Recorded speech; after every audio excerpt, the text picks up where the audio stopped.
Hello ladies and gentlemen, and welcome to the BFA class review series. My name is Mr. Couchy, and I will lay out for you some of the changes affecting Forst Death Knights going into battle for Azeroth. Although we are close to the end of beta, some of this is still subject to change, so don't take everything said here as law. Frost DKs have never felt right to me. Maybe I can't get behind a Death Knight using two one-handed swords, because when I think of ice, I think slow, heavy, methodical abilities that chill to the touch and suffocate you from the inside out. Legion's version was one of using massive cooldown abilities with a frost theme, and dealing burst damage with some decent utility for a dungeon or raid group. Frost remains a fast-paced, Brock-based spec at BFA, but with some important changes, so let's have a look. Dark Sucre. When you kill an enemy that yields experience or honor, your Death Strike cast within 20 seconds is free, and heals for an additional 10% of max health. Death's Advance. For 8 seconds, your movement speed is increased by 30%, you cannot be slowed below 100% of normal speed, and you are immune to force movement effects and knockbacks. This is passive, and you cannot be slowed below 70% of normal speed.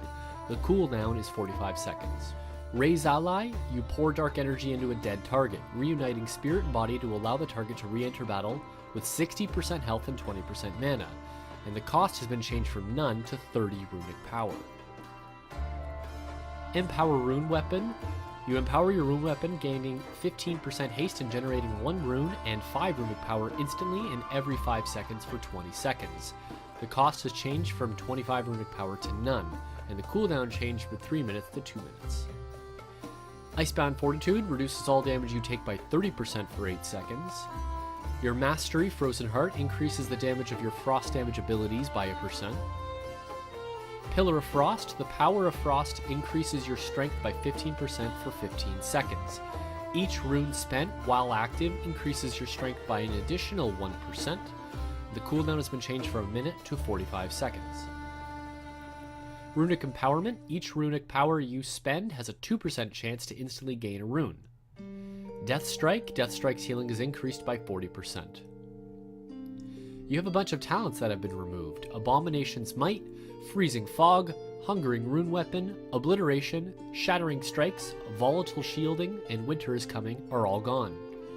In their places you have Asphyxiate, which lifts the enemy target off the ground, crushing their throat with dark energy and stunning them for 4 seconds. Cold Heart. Every 3 seconds you gain a stack of Cold Heart, causing your next Chains of Ice to deal frost damage, stacking up to 20 times. Death's Pact. You create a Death Pact that heals you for 50% of your max health, but absorbs incoming heal equal to 30% of your max health for 15 seconds. Death's Reach increases the range of Death Grip by 10 yards. Killing an enemy that yields experience or honor resets the cooldown of Death Grip. Frostworm's Fury. You summon a Frostworm who breathes on all enemies within 40 yards in front of you, dealing frost damage and slowing movement speed by 50% for 10 seconds. This is previously the artifact ability. Obliteration. While Pillar of Frost is active, Frost Strike, Glacial Advance, and Howling Blast always grant Killing Machine and have a 40% chance to generate a rune. Wraithwalk. You sidestep into the Shadowlands, removing all root effects and increasing your movement speed by 70% for 4 seconds. Taking any action cancels the effect, but while active, your movement speed cannot be reduced below 170%, and the cooldown has been changed from 45 seconds to a minute. A couple of your other talents have been changed slightly. Avalanche. Casting Howling Blast with Rime active causes jagged icicles to fall on enemies nearby your target, dealing frost damage. Blinding Sleet. Targets in a cone in front of you are blinded, causing them to wander disoriented for 5 seconds, and damage may cancel this effect. Frozen Pulse. While you have fewer than 3 full runes, your auto attacks radiate intense cold, inflicting frost damage on all nearby enemies. Gathering Storm. Each rune spent during Remorseless Winter increases its damage by 10% and extends its duration by a second.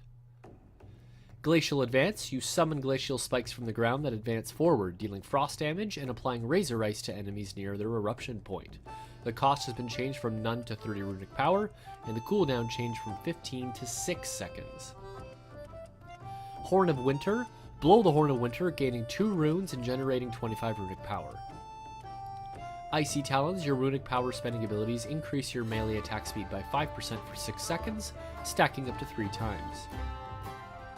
Inexorable Assault, gain Inexorable Assault every 8 seconds, stacking up to 5 times. Obliterate and Frost Scythe consume a stack to deal additional frost damage. Murderous Efficiency, consuming the Killing Machine effect has a 50% chance to grant you 1 rune. And finally, Permafrost. Your auto attack damage grants you an Absorb Shield equal to 40% of the damage dealt. Frost's change to consolidated self buffs really help its general rotation, especially within this new GCD world we will be living in. Frost is in a good spot at the moment, as the easier specialization for DPS Death Knights. Its core mechanics can be dumbed down to press the shiny buttons and don't cap resources, with additional complexity added by talents such as Gathering Storm. Cold Heart's addition into the talents welcomes a very great LEGO effect into BFA and makes Frost a fairly enjoyable spec. How did you think Frost felt in Legion, and how do you think it will perform in BFA? Tell me what you think in the comments below. Thanks for sticking around, like and subscribe, and in case I don't see ya, good afternoon, good evening, and good night.